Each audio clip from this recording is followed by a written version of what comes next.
Assalamualaikum warahmatullahi wabarakatuh. Bismillahirrahmanirrahim. Alhamdulillahilladzi hadana lihadza wa ma kunna linahtadiya laula an hadana Allah, wassalatu wassalamu ala Rasulillah wa ala alihi washabihi wa man tabi'ahum bi ihsan ila yaumil qiyamah. Kepada semuanya makhluk di jagat alam raya, semoga dirahmati Allah Subhanahu wa taala. Hari ini saya akan bacakan kata mutiara hikam yang ke-123. Ada bagian A dan B. Wurudul amdadi bihasbil isti'dadi. Ini yang 123A. Datangnya anugerah itu sesuai dengan bagaimana persiapannya. Kalau persiapannya matang, berarti anugerah yang datang dari Allah juga matang. Al-muradu bil amdad anwarut tawajuh lisairin wa anu mutawajjih lil wasilin. Jadi yang dimaksud amdad ini nur tawajuh atau nur mutawajjihah. Nur tawajuh bagi masih orang yang belum sampai, masih orang berada di ranah pejalan rohani.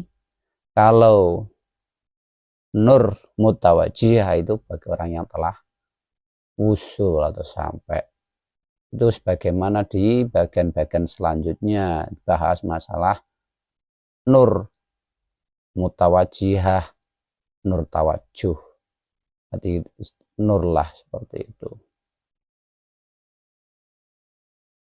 Jadi tatkala dia persiapan secara fisiknya maksimal, membersihkan rohaninya secara maksimal, ubudiyah fisiknya secara maksimal, maka dia akan mendapat anugerah dari Allah ya sesuai kadar yang ia upayakan. Nah, seperti itulah gampangannya omongan.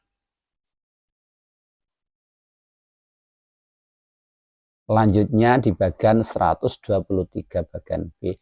Wasyurukul anwari ala hasbi safail asrori. Dan nur-nur bercahayanya nur, padangnya mencorongin nur, padangin nur itu ala hasbi safail asrori, tergantung pada bersihnya sir-sir, rahasia-rahasia di dalam hati seseorang. Hati semakin hatinya bersih dari ketergantungan dengan dunia, maka cahayanya akan semakin bersinar seperti itu. Makanya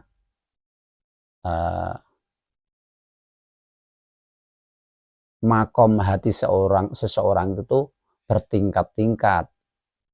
Sejauh mana hijabnya terbuka di depan Allah, maka dia akan bisa mendeteksi nur Allah secara maksimal. Seperti itu. Itu gampangannya omongan.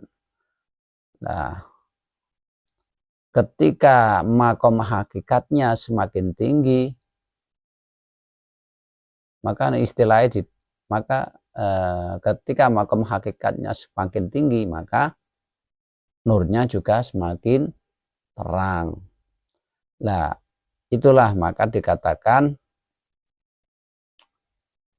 langit itu terdiri dari 7 lapis, bumi terdiri dari 7 lapis, surga terdiri dari 7 lapis, neraka terdiri dari 7 lapis. Semuanya itu berlapis-lapis, semuanya kalau di istilah Imam Ghazali darkun ono ondak-ondakan tingkat-tingkatan. Jadi menuju akhirat itu berlapis-lapis. Tingkatan rohani seorang wali juga berlapis-lapis. Istilahnya seperti ini. Ketika syariat diupayakan maksimal sampai hakikat maksimal akan timbul ma'rifat. Ini yang bagian lapis pertama. Untuk lapis pertama adaptasi di situ juga sampai mentok. Kalau sudah sampai mentok, kemudian mendapatkan marifat, baru bisa naik ke lapis berikutnya. Atau istilahnya langit pertama. Kalau sudah maksimal di langit pertama mentok, baru bisa naik ke lapis kedua. Nanti lapis kedua nanti juga ada mentoknya juga, seperti itu. Maka di sini dikatakan cahayanya bersinar itu sesuai dengan bersihnya sir. Jadi langitnya hati ini sini katakan syurukul anwaril ma'arif fi afaq fi ufuqi sama'il qulubi yakunu ala qadri suhwiha min sahabil athar wa ghaimil aghyar wa gobnil anwar. Nanti langit itu kalau istilah orang tasawuf itu sesuatu yang terkait dengan rohani, itu dinamakan langit. Itu kata kiasan. Jadi yang terkait dengan isi hati yang berlapis-lapis itu dikatakan langit. Karena di sini dikatakan ufuk langit hati di kitab Syarah Hikam halaman 214 ini. Itulah lapisan-lapisan langit hati.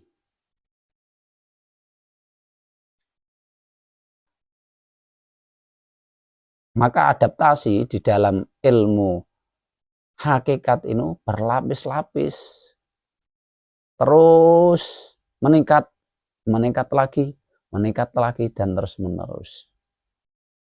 Sejauh mana sampai situ ya, yang maka dikatakan layak riful wali ilal wali, tidak akan bisa mengetahui kedudukan wali tersebut di sisi Allah, yang mengetahui hanya wali itu sendiri. Jadi semakin hatinya cemerlang, tidak terikat dengan keduniaan, dia akan semakin cemerlang juga rohaninya dan mendapatkan anugerah-anugerah sesuai dengan kadar usahanya, ubudiyahnya secara fisik maksimalnya. Sebagaimana di bagian yang lalu itu juga dibahas yang mirip-mirip seperti ini. Semoga bermanfaat. Wallahul hadilah subhanahu wa ta'ala. Wassalamualaikum warahmatullahi wabarakatuh.